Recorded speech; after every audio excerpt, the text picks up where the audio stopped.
Você viu o gabarito do Exame Nacional do Ensino Médio e descobriu que não foi bem na prova? Calma, a sua carreira não está perdida. Nesse episódio você aprende a lidar com a frustração, analisar os seus erros e a encontrar a motivação para dar a volta por cima. Primeira jornada. Salve, salve, eu sou a Zá Coelho e esse é o Primeira Jornada, um programa papo reto feito pela SPM que te ajuda a enfrentar os desafios da vida escolar e a refletir sobre o seu futuro profissional. Eu tô aqui para te acompanhar na descoberta desse universo de possibilidades e caminhos do mercado de trabalho. Todos os anos, milhões de pessoas participam do Exame Nacional do Ensino Médio. E no meio de tanta gente, é normal que nem todo mundo atinja o resultado que gostaria. Se esse é seu caso, não desanime. Afinal de contas, contratempos como esse servem para corrigirmos a rota e chegar mais longe. E para nos dar dicas de como fazer isso, eu bato um papo com Renato Amigo, vice-diretor do Ensino Médio e coordenador de vestibulares do Colégio Liceu Jardim.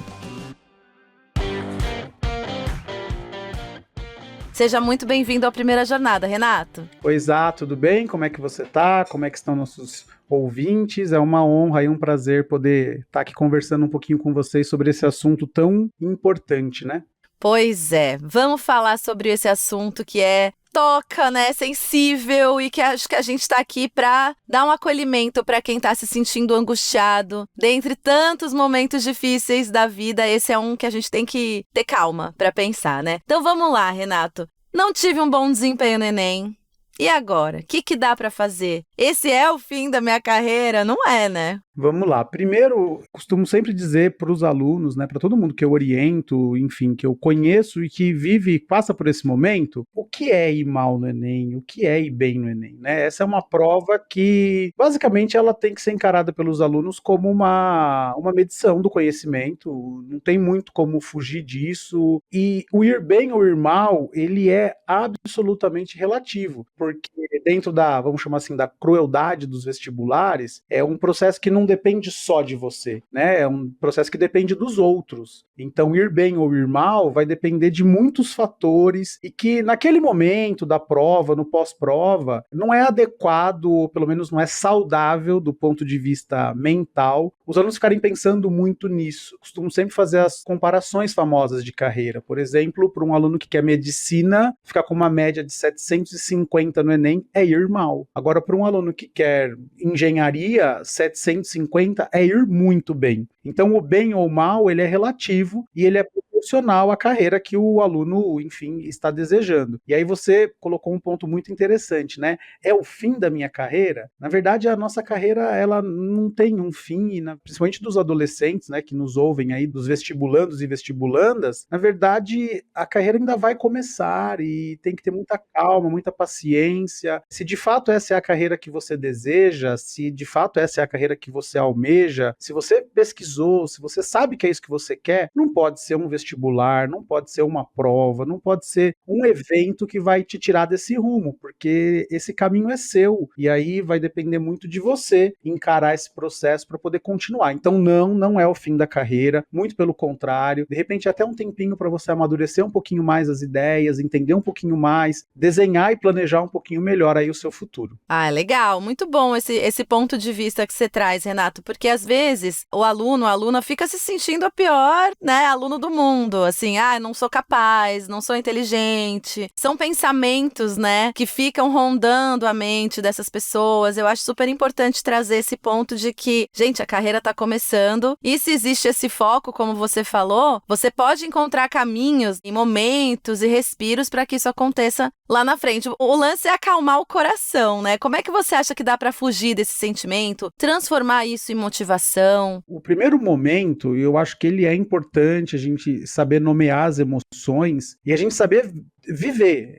Então, um primeiro momento de frustração, quando você não consegue alguma coisa, ele é até saudável. Eu acho que é importante. Eu sempre falo para os meus alunos, eu falo, viva um pouquinho da frustração de repente não ter ido tão bem numa prova, e isso eu levo para minha vida profissional também, né? Eu nem sempre tenho um dia bom no trabalho. Quando a gente não tem um rendimento legal, é normal a gente se frustrar. O que a gente não pode é deixar esse sentimento tomar conta da gente. Então a ideia é que você viva por um período curto de tempo, aquele momento de reclusão um pouquinho, é super normal, os alunos não querendo falar nada sobre as provas, né, no dia seguinte, porque eles estão naquele momento de adequação do sentimento. Passado isso, que tem que durar aí no máximo 24 horas, a gente precisa fazer uma autorreflexão, entender e colocar cada coisa no seu devido lugar, porque o aluno, o vestibulando, a vestibulanda, ele em tese se prepara ao longo de 1, 2, 3, 4, 5 anos para aquele momento, e quando o resultado sai, e somente após o resultado que a gente pode fazer isso, é o momento de fazer uma autorreflexão. Então, o melhor jeito de fugir e de deixar o sentimento de frustração passar é fazer uma autorreflexão e entender, peraí, eu não fui tão bem, mas eu posso melhorar este ponto. Olha, em relação ao ano passado, eu melhorei este ponto. Então, esse eu acho que é o momento mais importante, esse pós-frustração, para o aluno poder fazer essa autorreflexão e começar a olhar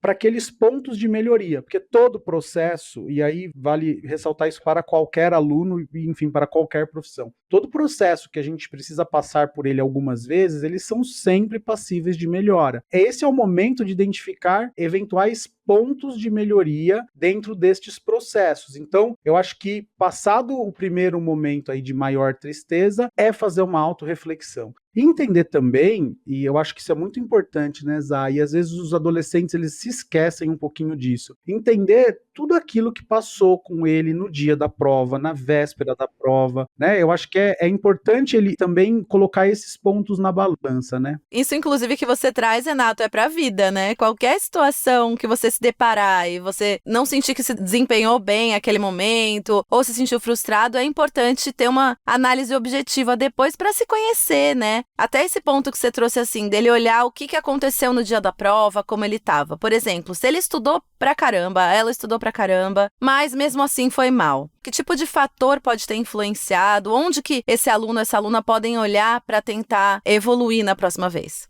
Pela experiência aí dos meus anos coordenando o setor de vestibulares, pelos milhares de alunos e alunas que já passaram pelas minhas mãos e pelos diversos momentos aí, vamos chamar assim, de frustração, que eu já tive contato e já pude de alguma forma ajudar, um ponto muito importante é a gestão do tempo. Como foi a gestão do tempo para essa prova? Uma prova vestibular, um vestibular qualquer, uma prova, seja um concurso também, ela não fala só sobre conteúdo, não é só sobre o seu conhecimento. O seu conhecimento ele é muito importante, mas se a gente pegar, sei lá, alunos que foram submetidos às mesmas condições de sala de aula, aos mesmos professores ou a bons professores, bons materiais, cara, esse é um fator inicial, mas o principal problema na minha visão é gestão de tempo. Então, como eu geri o meu tempo? Será que eu treinei bem para isso? Um vestibular, ele fala muito mais sobre tempo, como o aluno geriu o tempo dele, do que sobre qualquer coisa. Então é muito comum os alunos que mandam muito bem, que são muito inteligentes, eles acabam se perdendo um pouquinho no tempo, justamente porque querem ir lá nos mínimos detalhes. Então é importante tomar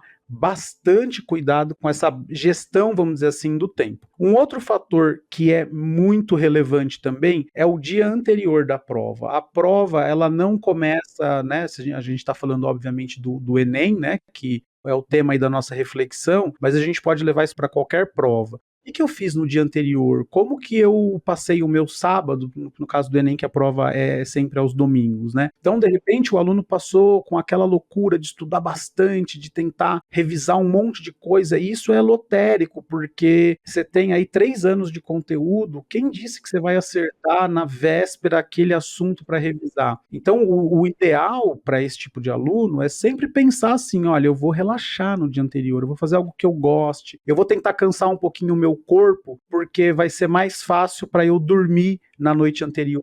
É muito importante uma boa noite de sono na véspera de uma prova. E aí o aluno vai falar assim, amigo, mas eu não consigo dormir, eu fico muito ansioso. Beleza, mas você precisa estar cansado, com o seu corpinho cansado, para você ir para a cama e em algum momento você vai dormir. Fica lá esticadinho sozinho, tranquilo, num ambiente legal. Isso também é um fator muito relevante para bons alunos, né? De repente eles perdem um pouquinho a mão na véspera, e eu me lembro muito bem que eu participei de uma palestra do Gustavo Borges, né, o nadador aí que foi medalhista olímpico, etc. E ele comentou um caso que me chamou muito a atenção, e porque a gente consegue aplicar isso tranquilamente no mundo dos vestibulares. Ele estava se preparando para uma prova, e na véspera da prova ele teve a brilhante ideia de mudar a estratégia da prova. E ao mudar a estratégia da prova, ele ficou em último lugar naquela bateria. E aí ele percebeu da pior forma possível que mudar a estratégia na véspera não é bacana. Então, o dia anterior ele é muito importante para o aluno não querer estudar demais.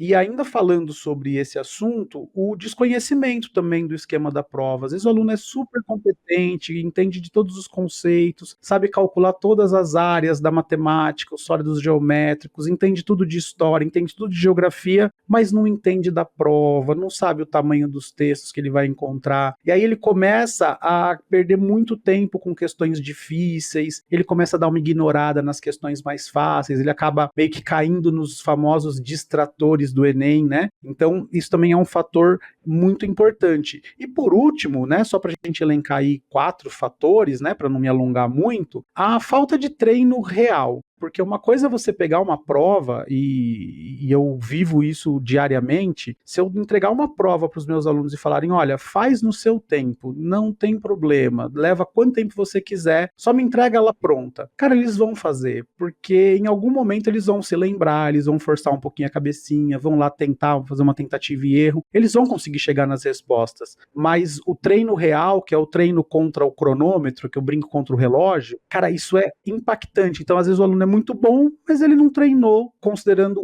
o fator tempo da prova. E aí isso acaba atrapalhando um pouquinho. Legal, muito interessante você trazer esses 4 pontos, e a gente vê aqui que o tempo é recorrente, né? Então é bom se atentar para isso, ficar de olho e estudar o tempo, treinar o tempo. Bom, a gente vai fazer um intervalo no nosso papo, mas volta já.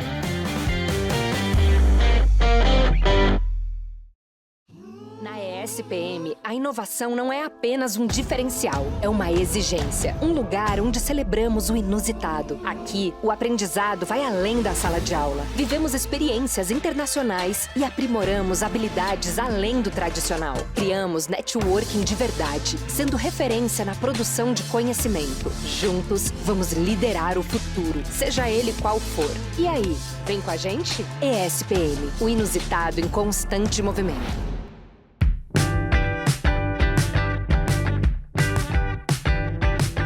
Tô de volta para continuar o papo sobre o pós-Enem com Renato Amigo, vice-diretor de ensino médio e coordenador de vestibulares do Colégio Liceu Jardim. Bom, Renato, a gente está falando aqui sobre todos esses sentimentos, né, de como o aluno, a aluna ficam depois de não ter sentido que foi legal na prova. Mas como é que a gente faz uma análise desse desempenho de maneira estratégica, que traga soluções para que ele evolua nas próximas edições, nos próximos vestibulares? Quando a gente fala de um Enem, Enem é uma prova que ela tem um sistema de correção que é o famoso TRI, Teoria de Resposta ao Item. Tá? É o que a gente costuma dizer de maneira muito simplória, é o anti-chute. Então o Enem, entre aspas, detecta se o aluno chutou alguma questão. E na verdade não é bem isso, mas como funciona o Enem? Só para a gente poder, de forma objetiva, passar algumas dicas legais para o aluno poder evoluir para as outras edições. Cada questão do Enem, ela meio que recebe uma pontuação também. Então não é só o aluno que é avaliado, a questão também é avaliada no processo. Então o que acontece? Imagina que eu sou um aluno que, por exemplo, na área de matemática, sou um aluno que tem uma nota 700. Então, o que acontece? O sistema espera, os dados estatísticos esperam que eu acerte as questões que estão de 700 para baixo, porque se eu sou um aluno com nível 700, todas as questões colocadas de 700 para baixo, eu consigo acertar. Bom, beleza. Se eu pegar uma questão, por exemplo, de pontuação 500 e eu errei, bom, essa era uma questão que eu precisava acertar, mas eu errei. Então essa foi uma questão que me prejudicou. Óbvio que se eu erro as questões que em tese eu deveria acertar, o sistema entende que algumas questões eu acabei chutando. Então, a melhor forma para o aluno poder entender como ele realmente foi na prova e poder evoluir, é ele procurar, e hoje a gente tem uma série de ferramentas, uma série de sites, né, que trazem as questões do Enem em ordem de dificuldade, ou seja, ele já traz essa informação e aí fica muito fácil para o aluno. Ele olha para a prova dele, né, vamos imaginar que não deu certo naquele ano, ele vai olhar para a prova dele, ele vai precisar olhar todas as questões que ele errou e principalmente dar uma atenção um pouquinho maior para aquelas questões que ele errou e que estavam abaixo do nível dele, ou seja, questões que o sistema esperava que ele tivesse acertado. É interessante porque realmente é uma forma extremamente estratégica de olhar para toda aquela informação que você teve pós-prova e colocar em prática, né? Coisas que vão te fazer entender melhor lá na frente, evoluir não só para essa prova, mas para outras, né? Entender o sistema, né? Como você falou, entender a logística de cada prova é super importante. E agora, Renato, pensando no futuro, né? Não foi bem, vamos fazer toda essa análise profunda, vamos entender, se acolher no sentimento. O que eu posso fazer para a próxima edição? Eu devo focar em estudar os temas que eu não fui tão bem? O que eu posso melhorar de fato? Bom, primeiro, a gente tem que pensar o seguinte, eu estou num lugar muito privilegiado para falar isso, porque eu não estou fazendo a prova, então eu não estou com a minha carreira, entre aspas, em risco, como dizem os adolescentes. Mas a primeira coisa que você tem que pensar, você que está nos ouvindo aí e vai entrar nesse dilema em algum momento, isso acaba meio que sendo quase que inevitável, cara, enxerga isso como uma oportunidade. É mais um ano para você amadurecer. E é óbvio que esse ano de amadurecimento, você vai precisar repassar todos os temas que você não foi bem. Então, a preparação para o próximo Enem, vamos chamar assim, ela começa no momento em que você corrige o Enem atual. Identifiquei os temas que eu não fui muito bem, e aí você vai ter que ser muito honesto com você mesmo, né? Porque, na verdade, você já passou, em tese, já passou por um ensino médio, já passou 3 anos de escola, eventualmente mais 1, 2 anos de cursinho. Você tem que olhar, esse assunto que eu errei, esse tema que eu errei, é um tema que eu de fato não consigo dominar, e é importante que o aluno saiba muito claramente o que ele não sabe. Ele precisa entender quais são as dificuldades dele, porque ele, de uma certa forma, ele vai ganhar tempo numa prova em que o tempo é tão importante. Porque imagina, eu li uma questão de um assunto que eu não domino. É muito óbvio que a chance de eu errar aquela questão é gigantesca. Então é mais fácil eu pular essa questão e dedicar o meu tempo para aqueles temas em que eu tenho mais habilidades do que ficar quebrando a minha cabeça nessa questão e ter uma chance de erro muito grande. Então, quando eu pulo algumas questões, e eu tenho que pular essas questões com bastante consciência, automaticamente me sobra mais tempo para as questões que eu mais domino, tá? Então, essa é a primeira coisa. Estude os temas, mas dentro daquela honestidade que você tem que ter com você mesmo, porque o processo depende só de você. Então, assim, esse é um tema que eu não domino, não vou estudar, quando ele cair na prova eu vou chutar. E tá tudo bem. A prova também é sobre isso, essa questão estratégica é bem importante. E aí, para melhorar de fato, primeira coisa, fazer muito simulado. Se dedicar bastante para fazer provas antigas. Mas não é fazer prova antiga de qualquer jeito. É fazer as provas antigas com cronômetro. Então, se a gente pegar um Enem da vida, a gente vai sempre usar um número mágico que são 3 minutos por questão. E aí, qual que é o jeito, assim, na minha visão, uma dica que é matadora para isso, assim, vai ajudar demais os alunos. Nunca faça uma questão do Enem. Nunca faça 2 questões do Enem. Se você quer, de fato, se preparar bem, separa pelo menos, no mínimo, meia hora do seu tempo. Meia hora, 30 minutinhos, são 10 questões. E aí você vai trabalhar sempre com esse número mágico. 30 minutos, 10 questões. 60 minutos, 20 questões. 90 minutos, 30 questões. Vai depender do seu tempo. Você que está nos ouvindo aí, pode ter meia hora hoje, mas amanhã vai ter 1h30. Mas sempre controla por aí. Por quê? Porque além de você estar treinando o conteúdo, você também está treinando o tempo. Então você está matando 2 problemas de uma vez só. Fez isso, não sai corrigindo. Também esse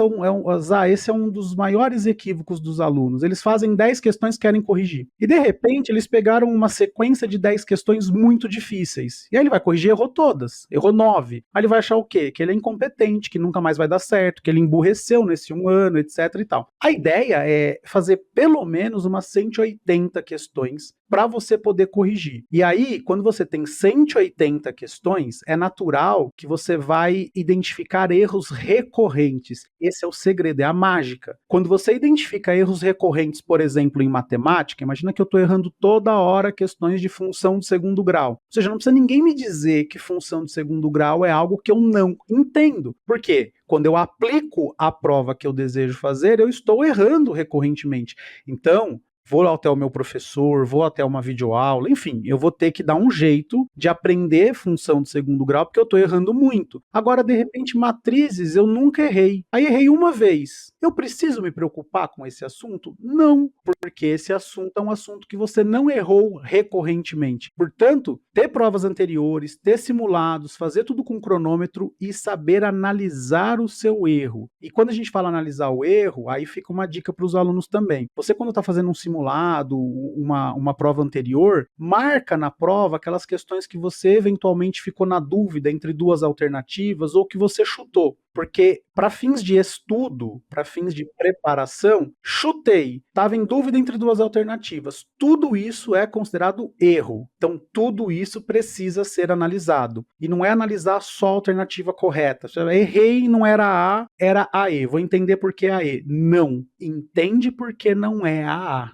Entende por que não é a B. Entende por que não é a C. Entende por que não é a D. Isso vai fazer uma diferença muito grande quando ele parar para pensar e olhar para uma análise mais geral da prova. Ele vai falar assim, olha, eu não só sei o que eu errei, como sei por que eu errei. E aí, de novo, ele vai ter que fazer aquela escolha, vale a pena estudar isso para acertar, ou esse é um assunto que de fato eu não domino? Eu acho que com essas dicas, o aluno tem aí um tempo bom para poder se preparar e com toda certeza, se ele seguir isso, ele vai verificar uma evolução no seu processo. Essa evolução vai garantir a vaga? Não tem como a gente saber, mas vai deixar ele bem mais perto dessa vaga e aí eu não tenho dúvidas nenhuma de que esse processo funciona. Muito legal, Renato. Acho que trouxe assim dicas muito importantes, inclusive para que esse aluno, essa aluna se sintam melhor, né? Porque essa parte psicológica e emocional é muito importante. Então, você trouxe pontos aí que eu achei interessante. É muito legal a gente saber o que a gente não sabe, né? É muito importante entender onde que a gente não entende, o que a gente não sabe, por quê. Toda essa análise profunda e com calma, né? Com respeito com você mesmo, sem se subjugar ou coisas assim, é super importante pra vida, né, gente? Não é só nesse momento não, viu? É pra vida, pro futuro. Acho que você trouxe coisa muito interessante, muito importante e objetivamente muito prática pra quem tá nesse momento agora, Renato. Te agradeço muito pelo papo, viu? Eu que agradeço e assim, meninos, meninas que estão nos ouvindo, independente de ser vestibulando ou não, você tem que praticar um pouco de generosidade com você mesmo. O ideal é assim, você quando estiver assim se penalizando um pouquinho, pensa assim, se fosse o meu melhor amigo na mesma situação que eu, que conselho eu daria para ele? E aí, gente, não tem melhor amigo que nós mesmos, né? Então, não é um papo só motivacional, não. É você se olhar no espelho e tentar se superar e tentar ser melhor do que você, e não importa em que ponto que você vai chegar. O importante é você ter sempre como referência você e ser generoso, né? Porque você só pode praticar generosidade com os outros quando você é generoso com você mesmo. Então, uma prova não te define, mas hoje o nosso sistema depende disso. Então é você melhorar e tá bem mentalmente para poder performar bem e para poder deixar tudo aquilo que você puder naquele pedacinho de papel. E o resultado, gente, não depende de vocês, vai depender dos outros. Então, depois que você fizer a prova, fizer aquela autorreflexão, cara, relaxa, vai curtir um pouquinho sua vida, você merece, né? A gente sabe que essa pressão é muito grande, né, Zá? Os meninos têm que decidir com 17, 18 anos, e a gente sabe que não é isso que vai determinar o que eles vão ser. Trago muito meu exemplo particular, eu era químico industrial, trabalhava na indústria, eu trabalhei 15 anos na indústria, eu fui resolver ir para a área da educação com 30 anos de idade, e eu posso dizer que foi a melhor escolha que eu fiz na vida. Então eu fui descobrir o que eu quero ser quando crescer com 30 anos. Isso não me impediu de poder galgar posições muito bacanas, muito interessantes e de poder me especializar. Então fica essa também reflexão para vocês, meninos e meninas.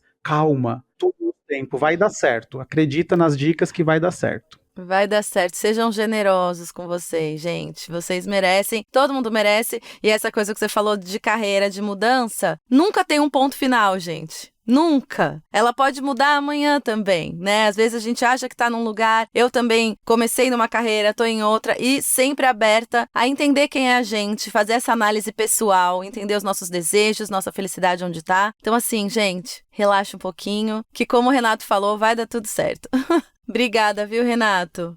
Que é isso, eu que agradeço, espero ter contribuído aí um pouquinho com vocês nesse processo e contem comigo quando vocês precisarem falar de novo sobre esses assuntos assim, para mim é sempre uma honra, um prazer poder dividir um pouquinho da minha experiência.